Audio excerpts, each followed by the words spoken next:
Well, hello and welcome to our program tonight. I think this is program number 3 already. This first song that we're going to do tonight is written by a lady named Paula Stefanovic. Paula got her first song published when she was 15 years old. And she went on to become a singer and a speaker and a worship leader and prolific songwriter. And this first song we're going to do, she wrote, and she won the Diamond Award for Song of the Year in 2005 with it in the gospel world. And the year before, it had been a big hit by a group called Hoppers. And what caused me to come to do this song, I had not heard the song, and this has been years ago now, but a lady came in to record an album, and she was using some tracks that she had. And this one track was of this song. And when I heard it, my jaw just dropped. I mean, the arrangement was incredible. With the horns and the strings, and it was just gorgeous. And my music, you've seen it. It sort of has a bluegrass tinge to it, or a country tinge, a little country rock now and then. But nothing of an orchestrated nature. Not that I can't do that or don't want to do that. I just, for whatever reason, when I arrange a song, I just play what comes to me, you know. And I use a combination. I don't use any standard set of instruments, you know. I just, whatever I feel to play, I play. But anyway, I'm always up for a challenge. I wonder if I can do this song, because I know I'm not going to have the money to buy an orchestra or a horn section or anything like that. So I thought, I'm just going to give this a shot and see what happens. You know, nobody ever has to hear it if it doesn't work out. So I started working on it, and it took me a couple of months. I tried this and I tried that and found some synthesizer settings that kind of worked. And so it started coming together, and it started sounding better and better. And I thought, well, you know, maybe there's a chance here. And so I did the vocals on it, and I thought, well, you know, maybe I'll just put it out there and see what people think. And but anyway, it's a song called Jerusalem. And for those of you that play instruments, it's in the key of B. Now, B is kind of an orphan key. You know, most people either do it in C or they'll do it in B flat. But in this instance, it moves from B and modulates to C toward the end. So that might be the reason it's in the key of B. But anyway, key of B, my version of Jerusalem.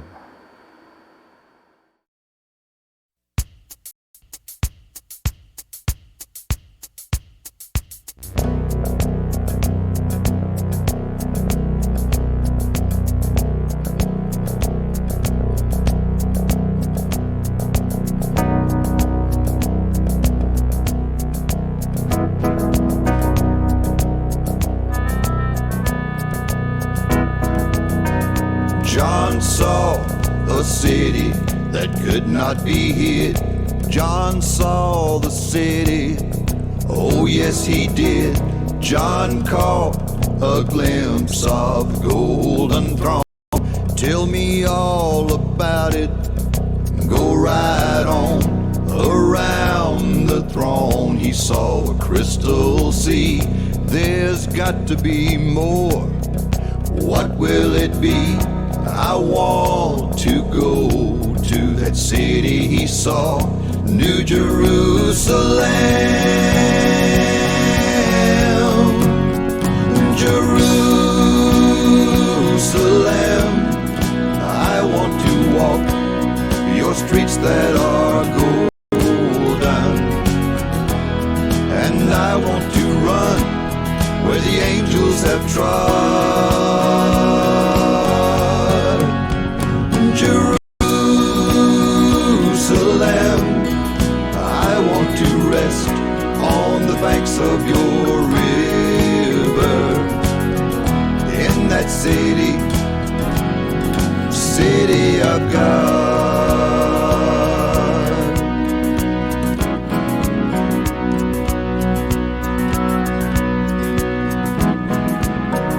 John saw the lion lay down by the lamb.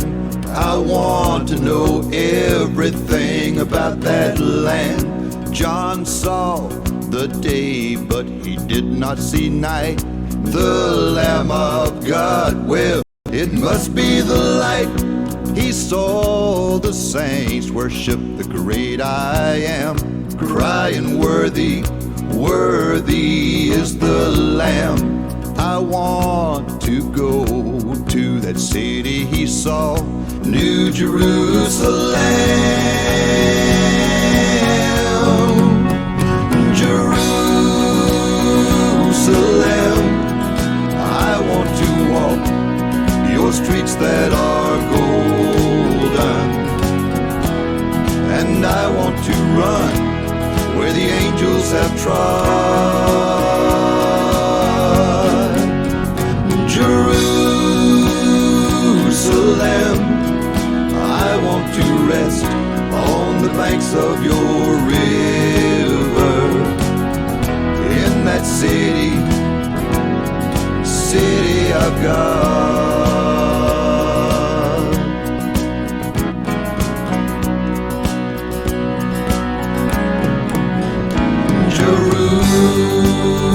Jerusalem, Jerusalem, sing, for the night is over.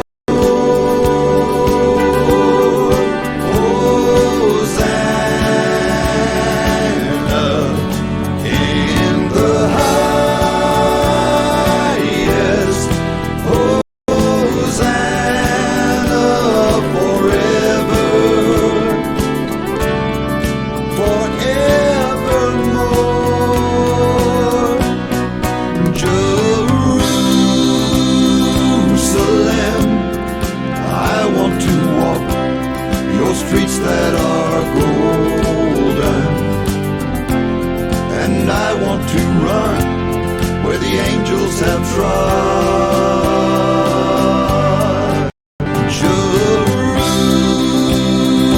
Jerusalem, I want to rest on the banks of your river, in that city, city of God.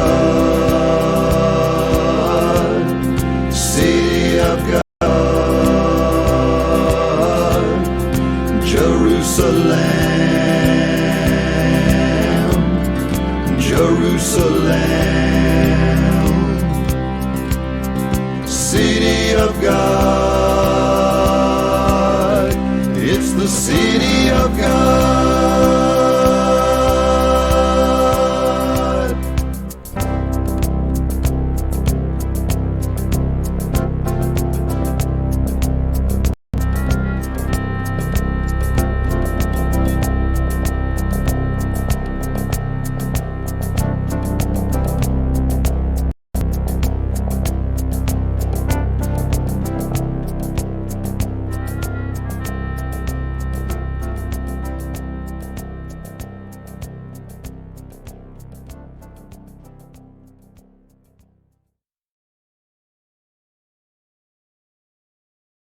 For those of you who enjoy these great old gospel songs, I've put together a complete collection of all 6 of my gospel albums on 3 CDs.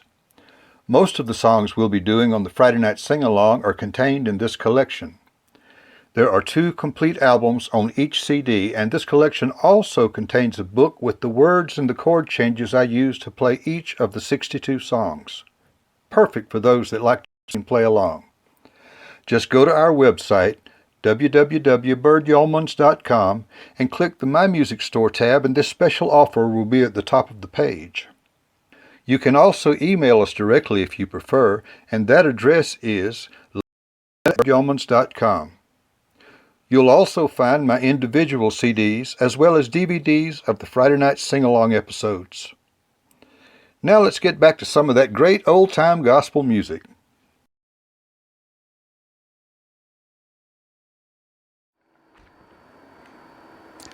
Oh, Jerusalem, what a song. We sort of jumped right into it tonight. I haven't done much talking, but I've got some coming up. I told you in my first episode that I would I will tell you some things about my life and how I got to this point. But first of all, let's do one more song. Somebody said last week, do another Christmas song. And since this is the last program before Christmas, I thought I would do this song for you. It was a song that was written in 1719, if I remember my date correct, by Isaac Watts. And back then, it was not uncommon for Isaac wrote the words, and he would say, okay, this is in certain meter, and so you could make it fit a number of melodies that fit that meter, or that rhythm, or that chord progression, or whatever. So the melodies were not exactly what we have today, and along about 1848, a guy named Lowell Mason wrote the melody that we have today. And it's said that Lowell was he was the president of the Boston Handel Haydn Society. And so some people see, in fact, he even credited Handel's Antioch as being his inspiration for this. And there are certain segments in it that come from Handel's Messiah as well. And some of today's scholars say that it really wasn't that, but I find it a bit ironic that he knew all of Handel's work so well and even credited it to Handel. So I'm thinking he did have some influence from Handel in the way this song turned out. And this song is probably, into the 20th century, was the most published song in North America. Bing Crosby did a version, Mannheim Steamroller did a version, Johnny Cash did a version, Pat Boone. This is another one of those songs that so many people have done. Pentatonics, a newer group. But anyway, a lot of people have done this song. But this is my version of Joy to the World. For those of you that are playing along, it's in the key of A.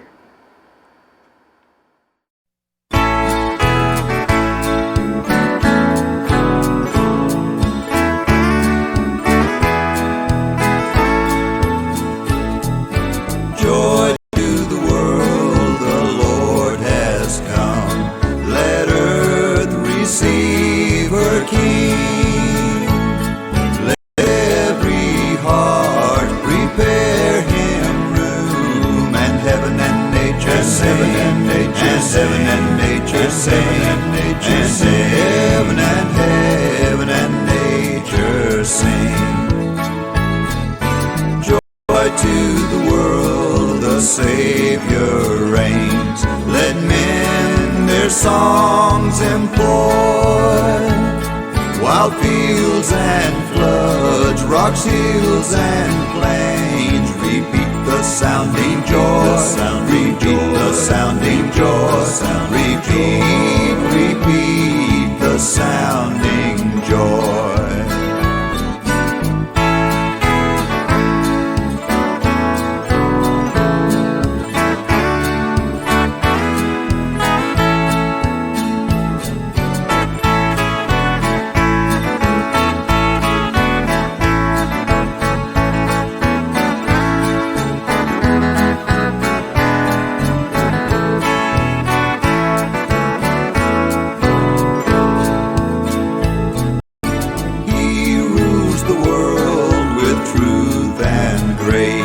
And makes the nations prove the glories of his righteousness, and wonders of his love, and wonders of his love, and wonders of his love.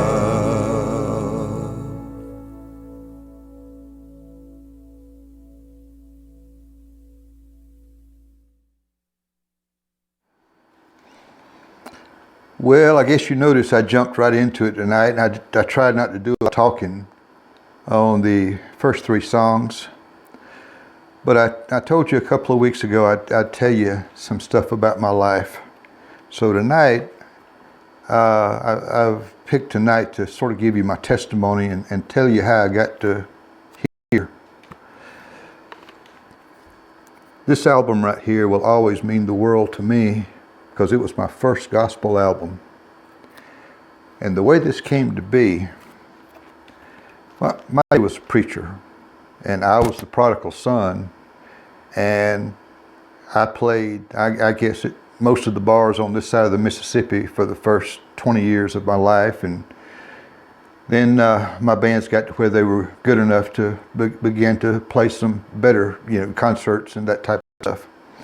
But nonetheless, I was no stranger to the bar scene, and I thought of myself as the prodigal son all that time, and being raised on God and the Bible, God was always by my side. I was always talking to him. I called it communing with him, and most of the time I was arguing with him. But he was always in the buddy seat. But at some point in my life, when this started to happen, he got to where he was in the driver's seat. Made all the difference in the world in my life. What happened, I had been playing in bands all my time in the music business. And it got to the point, I'd been playing keyboard, bass, and keyboards in my last bands for maybe 10 or 15 years. So it was like driving a stick shift. You just didn't think about it. You just could play bass and keys at the same time, And I could sing. And they came up with a drum machine that sounded like real drums. So I got one, and I got to where I could sound like a little trio by myself. I didn't have to have backing tracks or anything like that. I could play, and I could freeform with it.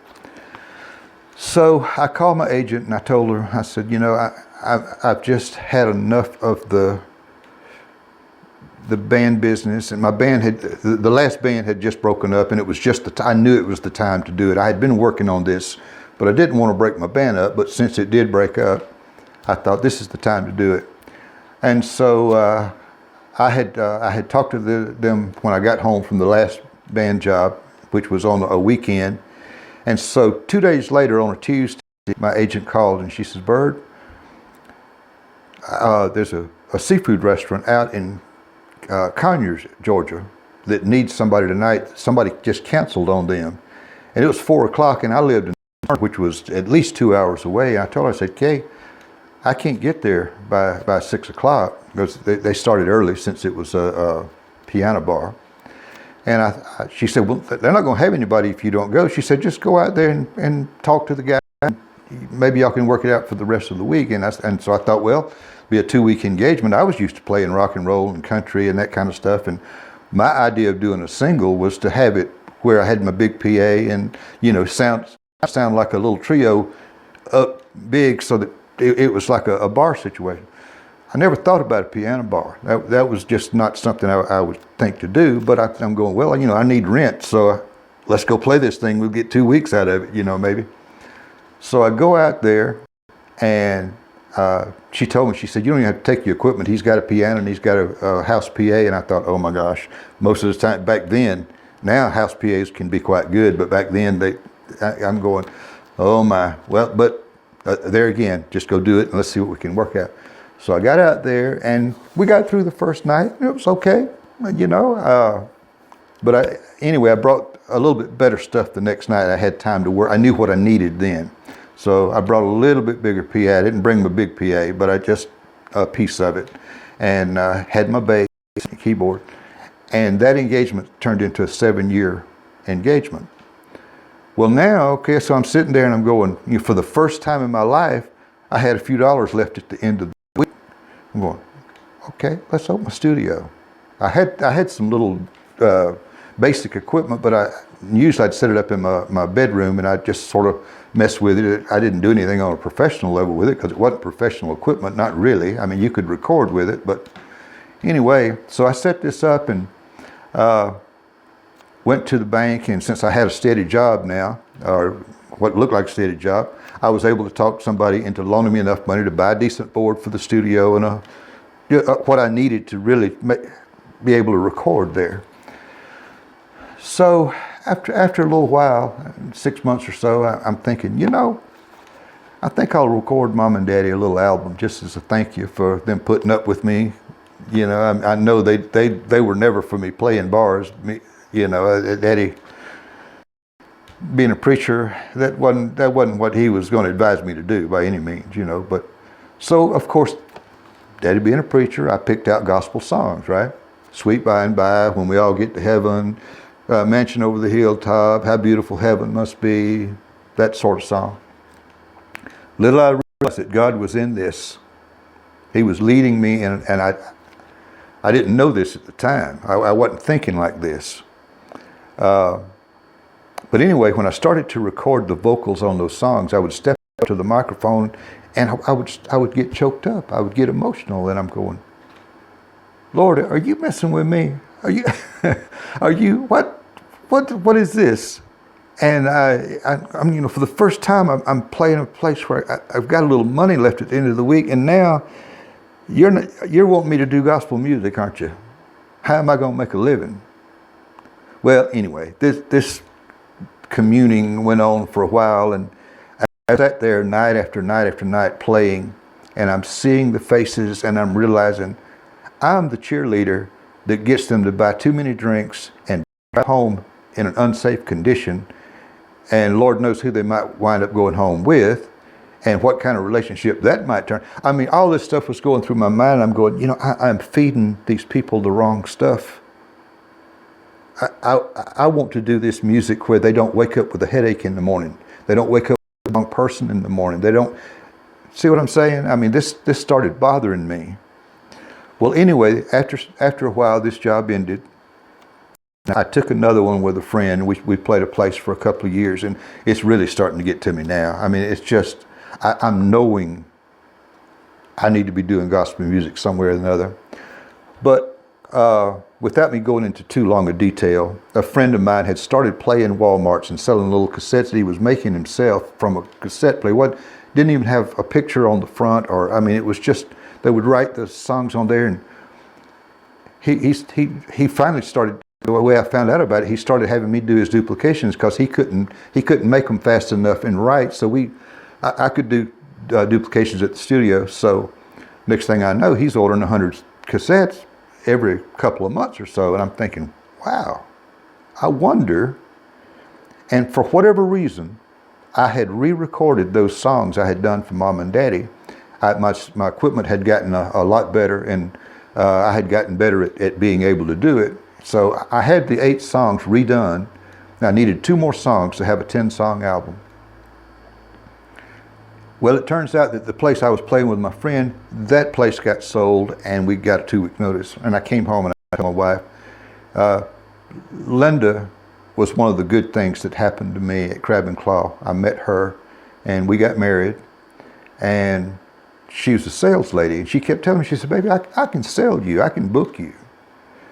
And so I came home, and I said, if he's playing Walmart, why don't we do this? Let me make up a few copies of this, and we'll make it look like put a picture on it, and that kind of stuff, and book me in a Walmart, and let's just see what happens. So I went to a Vidalia Walmart in Georgia, and we sold 22 tapes that day, first day. And I called her, I said, babe, this is the door. This is the door I've been praying for. God just opened a door. And we played Walmarts for the next 4 years. And sure enough, my wife could book me. I was never, we worked all the time. And so the next thing you know, the studio, we moved up all of our equipment to state of the art in the studio.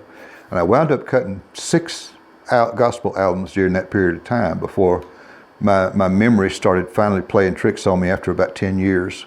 And by that time, I had moved to using, since I was recording my albums, I was using the tracks from the album to sing to and play to. And we had started doing some little concerts in Florida, but the memory thing, I started having anxiety problems, and because I wasn't sure of my words anymore. I'd never had this problem before, but I was getting to be 65 years old.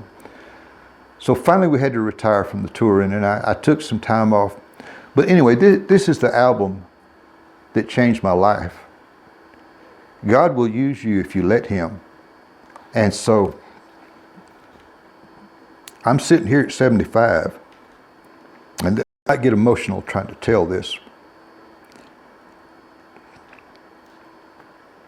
all you young people, don't waste your time like I did for the first 25 years.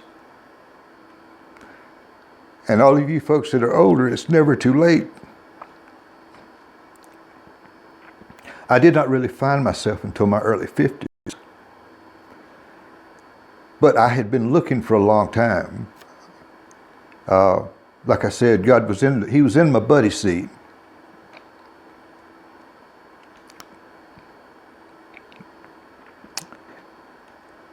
But when I finally put him in the driver's seat,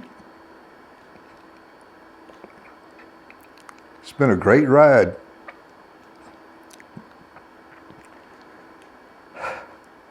Thank you, God.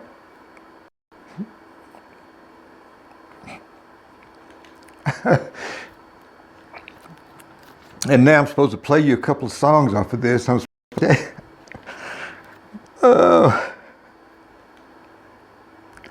Like I said the other day, my religion's a happy religion.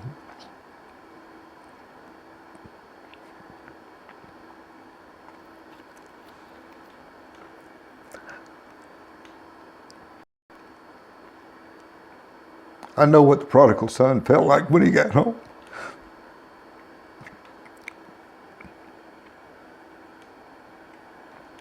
Okay, let me see if I can get myself together here. Oh, thank you, Jesus.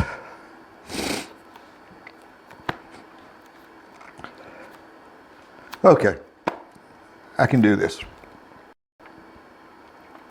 My granny's favorite song, or one of them anyway, was Mansion Over the Hilltop.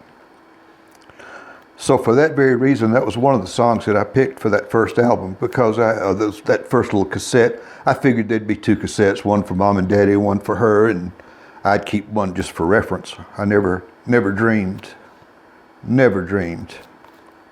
this would happen. But it did, and I thank God for it every day. But Ira Stanfill was one of the great songwriters. Wrote a lot of gospel songs. And he was in a meeting in Dallas, Texas one night, and a businessman was speaking.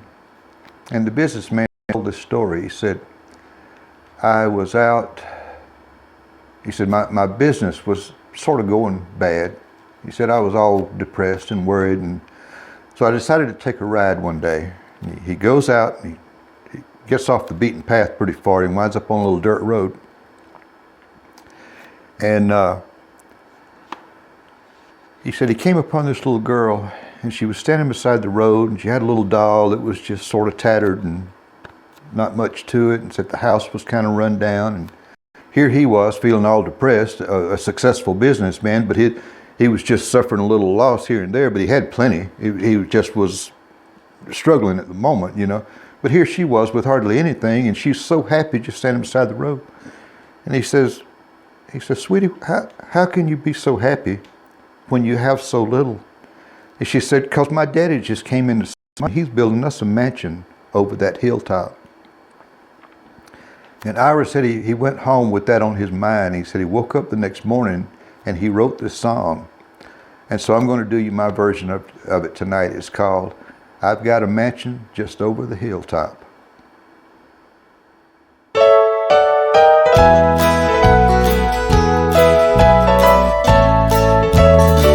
I'm satisfied with just a cottage below, a little silver and a little gold. But in that city where the ransomed will shine, I want a gold one, that silver line. I've got a mansion just over the hilltop, in that bright land where we'll never grow old. And someday yonder we will never more wander, but walk the streets that are purest gold. Though often tempted, tormented and tested, and life like the prophet, my pillow was stone. And though I find here no permanent dwelling, I know He'll give me a mansion my own. I've got a mansion just over the hilltop, in that bright land where we'll never grow old. And someday yonder we will never more wander, but walk the streets that are pure as gold.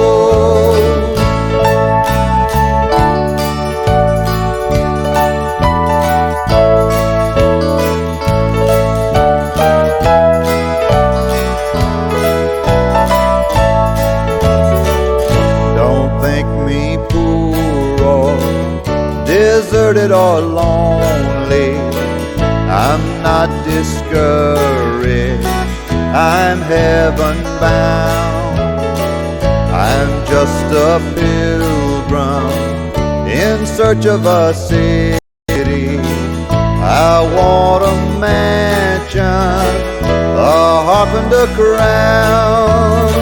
I've got a mansion just over the hilltop, in that bright land where we'll never grow old.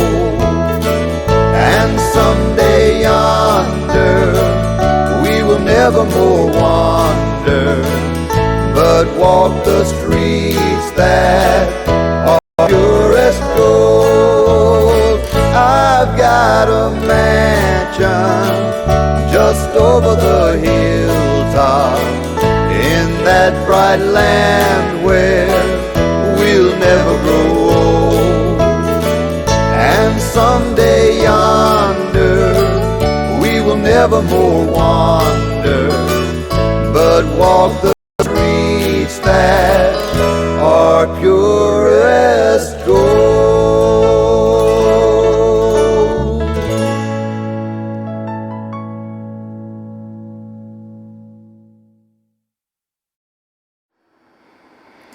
All right, I did finally get that segment done.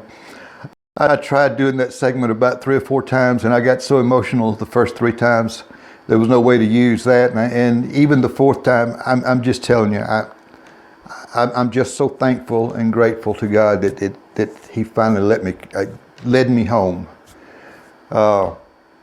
Gospel music has been the joy of my life. Those 10 or 15 years that I was traveling singing gospel music, that was the best time of my performing life. Now is the best time of my life because I get to do this again. I mean, again, I'm 75 years old and I'm getting to do this for y'all every week. And I have a great little studio that I'm able to record music and make my videos to put on YouTube. I never saw YouTube coming. I never saw gospel music coming. But God knew it. He was preparing me for that. I had no way of knowing that, but I'm thankful to Him every day. And anyway, for our last song tonight, I had hesitated to try to tell my testimony because I knew it was going to be an emotional thing, but we did get it done. But anyway, Fillmore Bennett and Joseph Webster in the 1860s wrote one of the most popular gospel songs of all time. It's somewhere up there with Amazing Grace. But anyway, Fillmore Bennett owned a store of some sort, and Joseph Webster was kind of a friend of his, and they would write some music together from time to time. But Webster he was subject to some moodiness and bouts of melancholy and what have you. So Bennett said he walked in one day and he said he'd gotten to know him well enough. He knew he was in a bad mood or a funky mood or whatever you want to call it. And he says, Webster, what's the matter now? He says, never mind, it'll all be better by and by. And Bennett said he looked over and he said, Sweet By and By. That would be a good song, wouldn't it? And Webster told him, yeah, I suppose so. And he said he turned around, he said as fast as he could write it, he wrote the words out. And he said he handed it over to Webster, and Webster looked at it and said all of a sudden he started smiling and he started writing down the notes and everything. And he picked up his fiddle and he said within 30 minutes they were singing In the Sweet By and By. So we're going to do In the Sweet By and By for you tonight. For those of you who want to play along, it's in the key of E.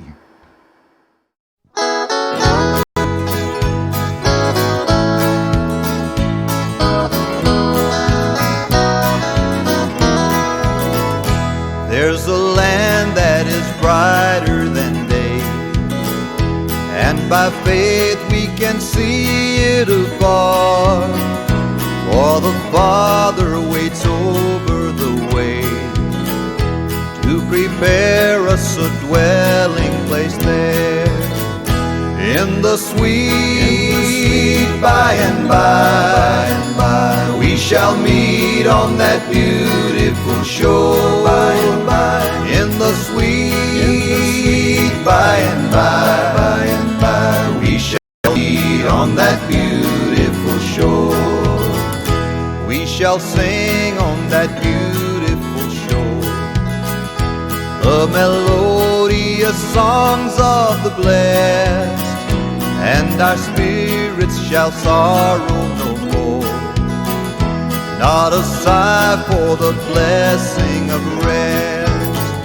In the sweet by and by, we shall meet on that beautiful shore. By and by, in the sweet by and by, we shall meet on that beautiful shore.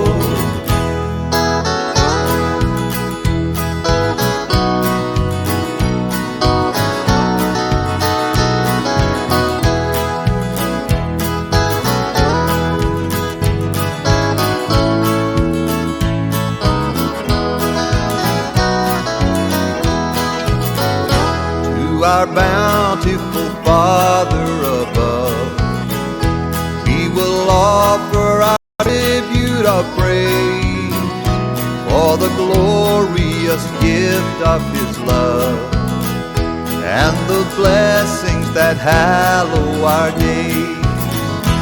In the sweet by and by, we shall meet on that beautiful shore. By and by, in the sweet by and by, we shall meet on that beautiful shore. In the sweet by and by, we shall meet on that beautiful shore. By and by, in the sweet by and by, we shall meet on that beautiful shore. We shall meet on that beautiful shore.